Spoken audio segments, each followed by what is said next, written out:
Oh, yes. Okay. So last time we talked about ray diagrams for thin lenses. And let's say we have a converging lens, a focal point on each side, and let's say we place our object to the left, and we can draw a ray diagram, see where the image is going to end up. Is the image real or virtual? We compare the height of the image to the height of the object. Again, we can learn everything with these ray diagrams, but now we want to do the same with equations. So here, like this is DO, the object distance. And again, we can measure that and then measure the image distance, but definitely more accurate and usually more practical to have an equation. So let's start out by drawing a couple of these rays to get an image. Now, I only want to draw two rays.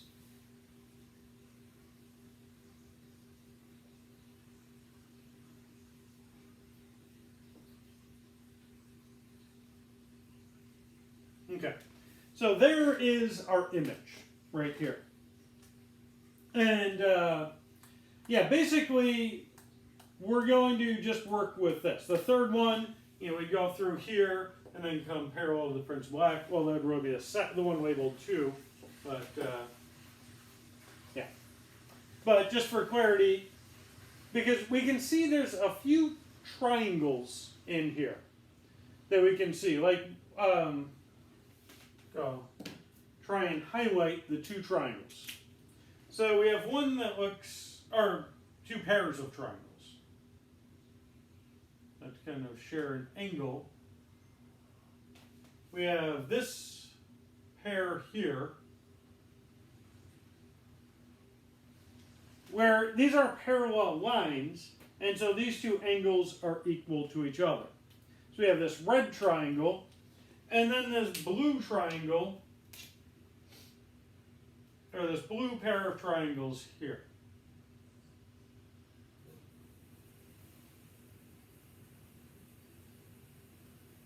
So we're going to look at what equations we can get out of these.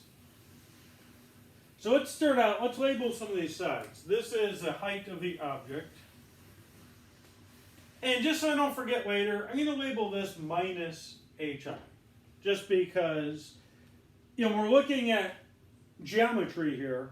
These triangles, like the side would just be the magnitude, which would be a number. But later we're going to want to distinguish between, if the image was upright, it could have the same height, but very different results.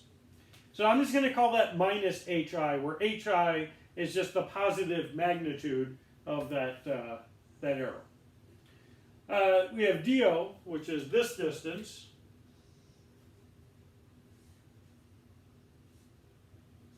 DI is this distance.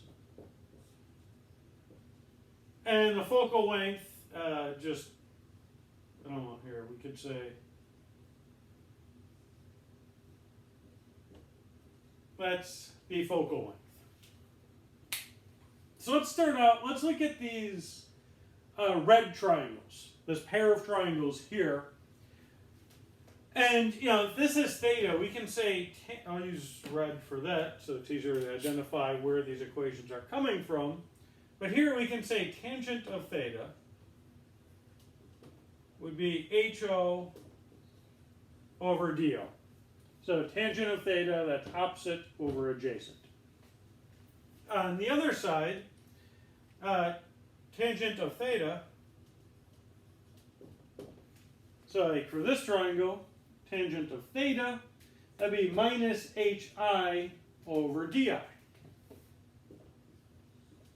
It might look a little familiar because we can combine these two.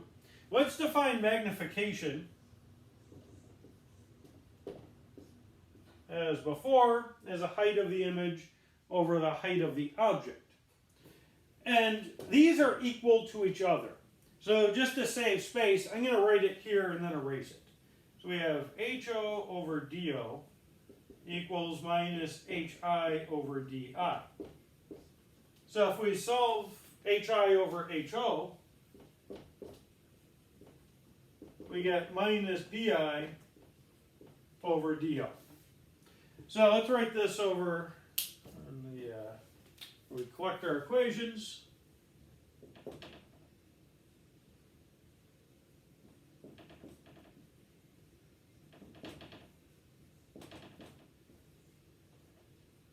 Okay, so we get that from looking at that red pair of triangles.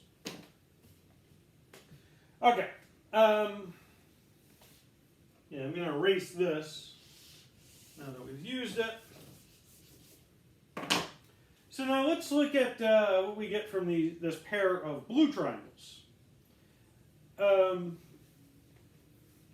this angle was theta, which made that angle theta. We should probably call this one something else. Let's call this phi, like Greek letter phi. So we can say from the left triangle, tangent of phi, that would be the height of the object, that's this one, divided by the adjacent, which is f. So tangent of phi, that's this side, which is ho. You know, these lines are parallel, so that's the same height as that. And the adjacent is just that. That's the focal length. So tangent of phi is ho divided by f. From this other triangle, tangent of phi is minus hi divided by this side, which is di minus f. So I'm just stating that that's what it is, di minus f. Now let's check that, just to make sure. So if we start from here and go to here, that has to be di. So from here to here we have f. And then from here to here I'm saying that's di minus f. And if we add that up, we just get di, which is correct. So again, if you didn't know what this is, if you can't see it from the picture, just call it x. And then you'd have f plus x equals di, and then solve for x, and you'll get di minus f. But yeah, that's what we get from the blue pair of triangles.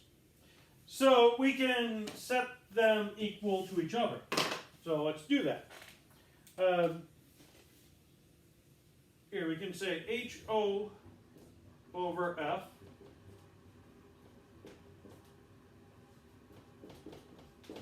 equals minus hi over di minus f.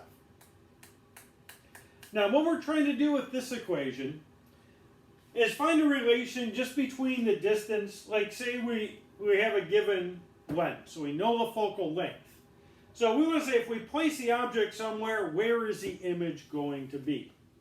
And so here we don't quite have that because these h's are involved, but we can kind of fix that by using that other equation that we derived earlier. So let's rearrange this. I think I'll write it here. Yeah, let's say minus hi over ho. So basically we're moving this term over here, and that would be di minus f over f. So yeah, we move this term over here, so minus hi over ho. This term over here, so we have di minus f over f.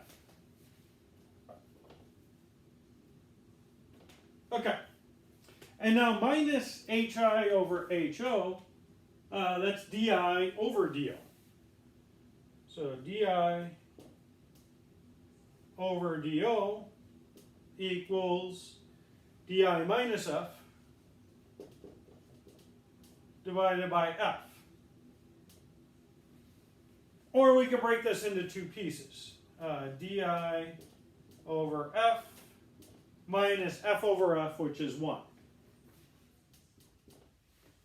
So now the last step, or maybe second to last step, let's multiply both sides of this equation by 1 over di. So I'll write it out. times 1 over di.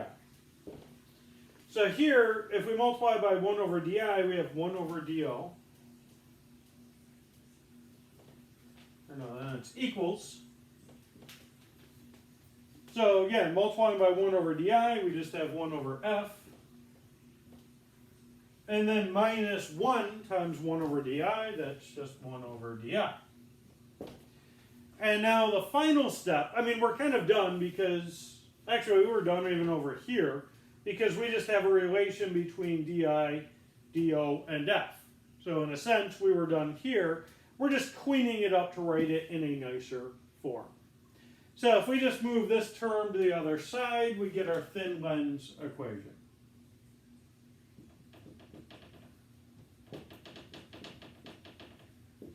Okay.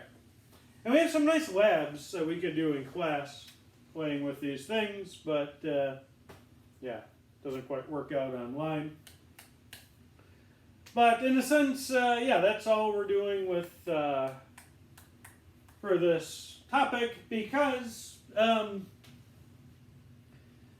well, we derive these equations just looking at this particular setup where we have a converging lens and the object far away, but there's other cases to consider, and we shouldn't expect this equation to just be true in all cases. But just like we did with mirrors, we can make this equation true by, we just agree on this convention, this sign convention. So if we have a diverging mirror or diverging lens, we say it has a negative focal length. And then this equation works with a diverging lens. And also, it'll tell us, let me just check the notes. Yeah, like image distance, it says di is positive for an ideal real image formed to the right of the lens by a real object. Or di is negative for a virtual image formed to the left. So if you don't have a diagram to work with, if you're just plugging numbers into your formula, if you come up with a di that's negative, you know it's a virtual image. And so, yeah, these pictures and the equations are just different ways of doing the exact same thing. They both have advantages, and yeah, again, I highly recommend doing both for any given problem. You're typically going to be using the equation because usually you want a number or something as an answer.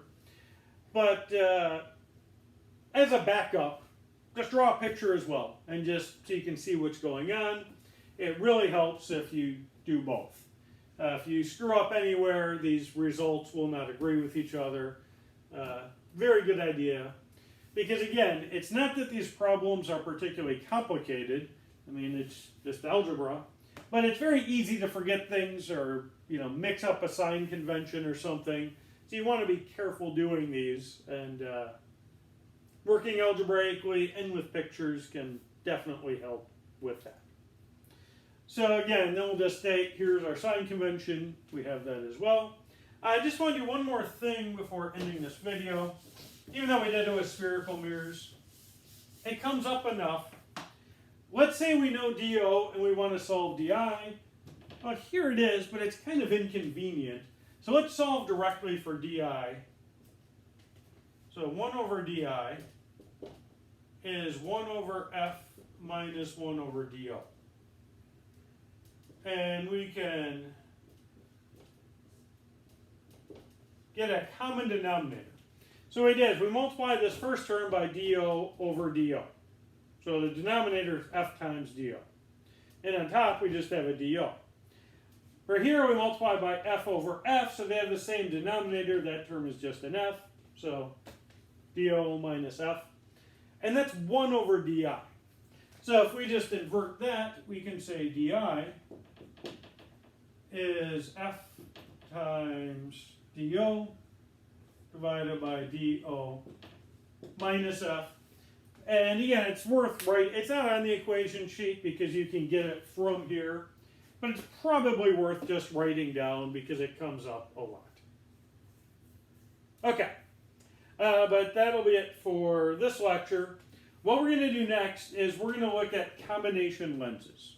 So I mentioned that could happen with mirrors as well, but we're actually going to look at that with lenses. So we'll put two lenses together and use both the equations and the ray diagrams to figure out what the final image will look like. But that'll be a different lecture.